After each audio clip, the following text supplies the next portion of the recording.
even around the old city. There's been many attempts that have been on the Israeli lives there.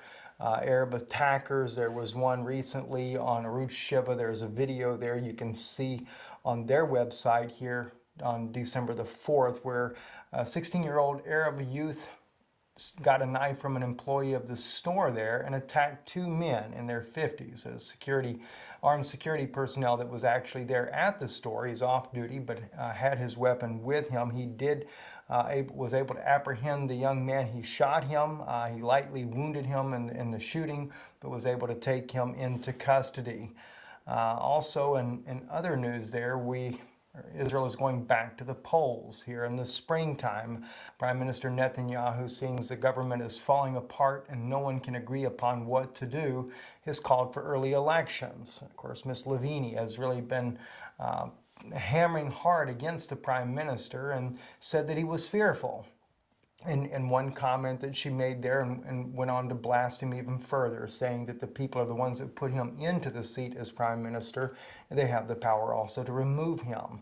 And as I saw these particular comments from Ms. Levini, who is a minister there in Israel, it really concerned me. Of course, she is for the two-state solution. She is the one that was in the process of brokering the peace agreement that was appointed there by Netanyahu to be part of that team to broker the peace agreement there of a two-state solution during John Kerry's 9-month negotiation process, which seemingly did not bring about anything other than a lot of violence in Israel.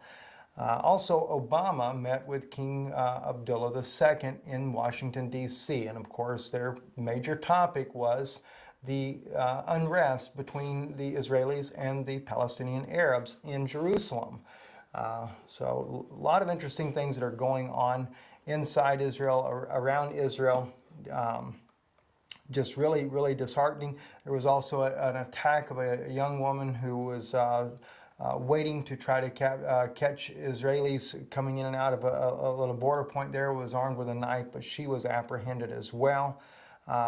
And of course, in the supermarket stabbing, there was a lot of blood on the floor there because the attacker did wound both men there in the attack. One man, you can see him swinging the knife and just striking it right across his head, and the other man, he wounded on his shoulder in the attack as that went on.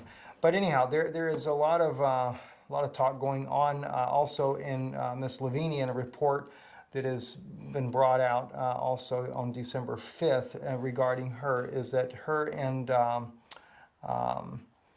Herzog are very close to agreeing on a joint list. They will be running in this election coming up. That was Channel 10 News reported that on Friday evening.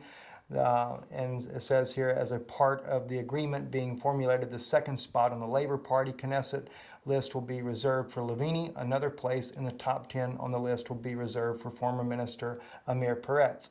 Another possibility is that Kadima chairman Shaul Mofaz will join the agreement as well, in which case he too may be guaranteed a spot in the Labor Party's top 10 list as well. It's very uncertain as of right now what will actually take place in Israel during the elections that are coming up. One thing's for sure, though, we do know that the land will be divided.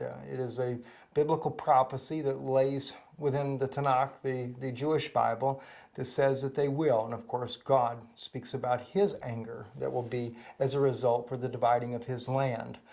So I wouldn't want to be in the shoes of those that are willing to divide the land, regardless of who it is. But nonetheless, there's going to be a prime minister somewhere along the way, whether it be Prime Minister Netanyahu or another one that may come along, that will break this covenant according to Daniel's prophecy in chapter 9. I'm Stephen Ben-Danoon with Israeli News Live. Good evening.